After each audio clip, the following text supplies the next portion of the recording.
So I rang the hospital later in the evening, and at this point I was getting like exasperated and felt like I had to sort of put it on that I was in a really bad way, even though I was. And she was like, "Oh, you're clearly not coping, like we'll come in and we'll assess you." And then I remember like going to Ashley, because he had gone on the sofa just because I was wailing like a cow in the bedroom. And then I was like, it's time, like, you know, you kind of want that moment where you like wake up your partner, like, oh, it's time, like, come on. And then so he got in the car and got all like the stuff ready to pack in the car. And looking at the report since, it took us an hour to get from that phone call to the hospital, and we don't understand why. Like, obviously just like had to take it slowly and stuff, but it felt like 10 minutes. And then we went in the car, and I remember looking at the clock and it said 12:04, and I remember thinking like, oh, like today is the day that they'll have the baby, you know, like little things that you try and remember. And Rosie's just in bits, but like you know, she was hot, so she's there like stripping off her clothes. The midwife is all like, "Oh, you know, are you alright? You know, what's going on?" She was like, "You're clearly overheating." And then that's when Rosie grunted, you know, was making funny noises, and I was just in the corner just having fits at being the useless dad. You know, just the classic useless person in the corner.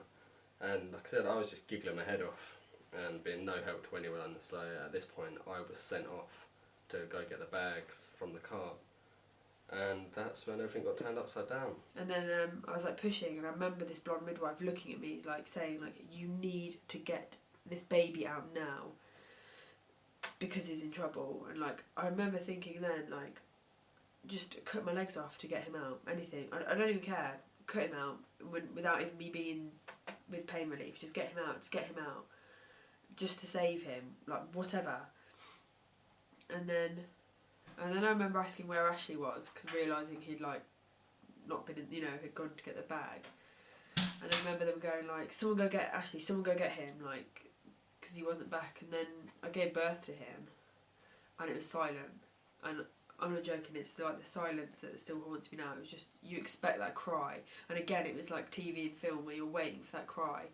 And it was just complete like silence, like nothing. And then they carried him over to this machine, and they started to try and resuscitate him, and it made him make a noise, and like he was alive.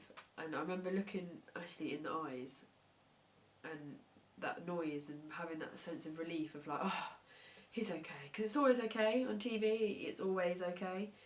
And then the noise was made again, and then at this point the senior midwife was like, "Look, I don't think he's going to make it. They're resuscitating him now, but I don't think it's going to happen." And then I was like, okay. And then she came to me again, and she was like, "Oh, I'm really sorry, we can't revive your baby."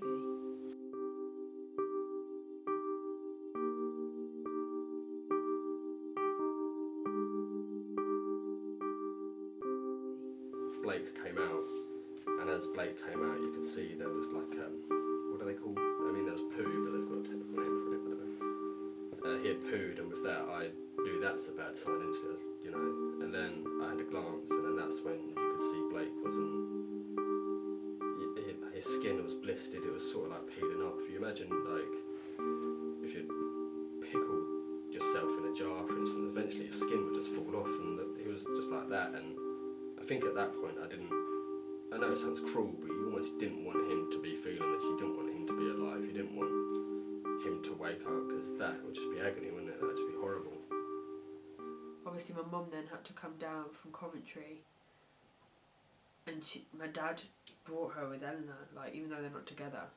And I remember I hadn't cried at this point, I think just like shock. And then I went to go out somewhere, and then I could hear like my mum asking like a caretaker or something, like where to go. And I turned the corner, and I could just see like 3 faces like see your mum and your dad, like, it haunts me now to see them just like pure, like, they didn't know what to do with me. They were just, I could just see it, just like pure shock, and like, and that's when it like hit me.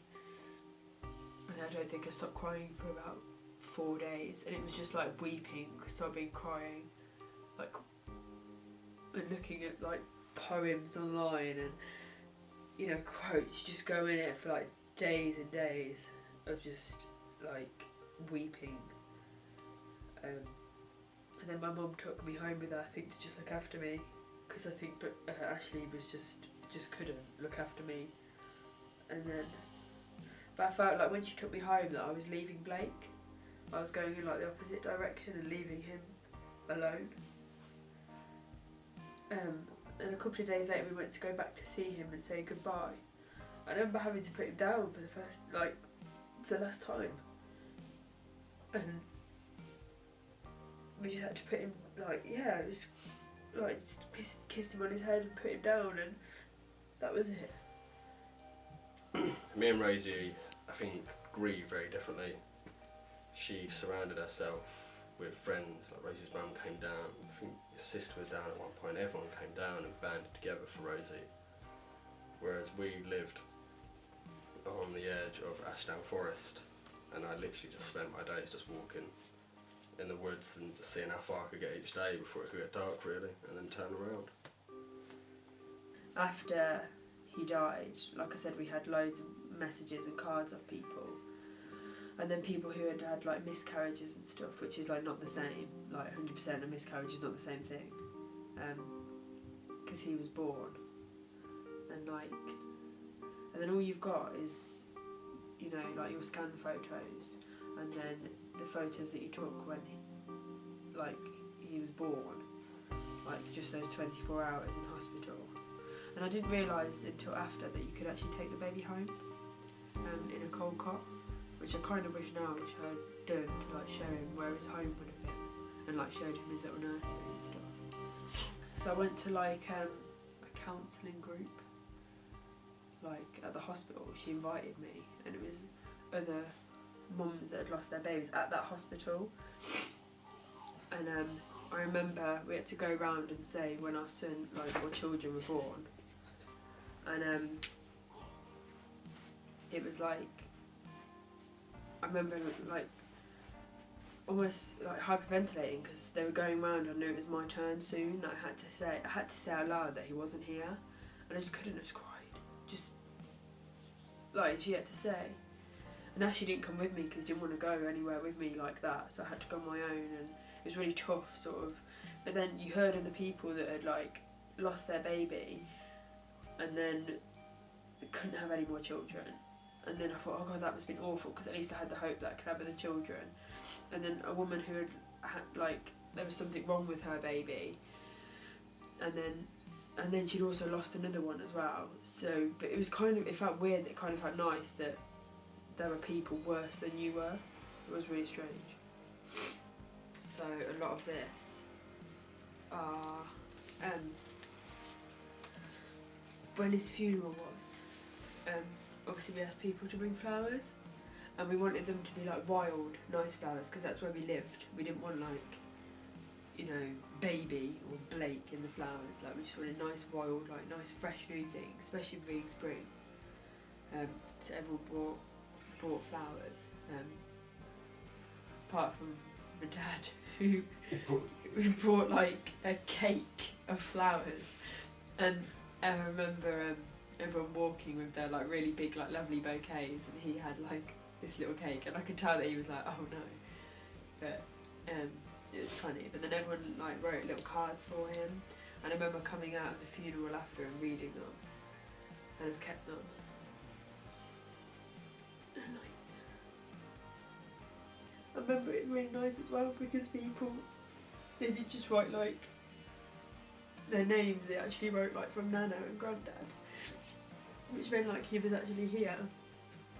Like, you know, they recognised that he was like a grandson.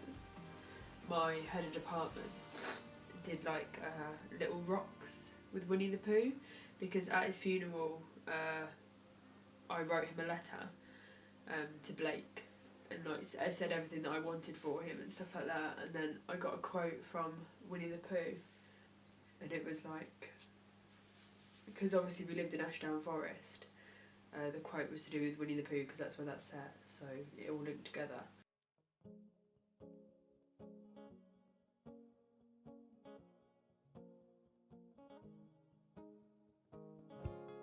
On the 16th of June 2018, we had Millie. Yes, you. She made everything better. So when I found out that I was pregnant with Millie, it's like the dark cloud that I was sat under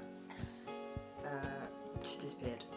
Like, it was ready to sort of, it was unbelievable. I was so excited, like more excited than I was with Blake, really, because it gave me like a little bit of hope. You were very scared, weren't you, throughout the whole, like you didn't come to scans or anything? No, it isn't. Hard to believe I didn't want this bundle, actually. Yeah, I didn't come to scans, like, and I was excited initially. What are you doing? I was excited initially, and then anxiety kicked in big time, like really terrible anxiety that I was going to lose.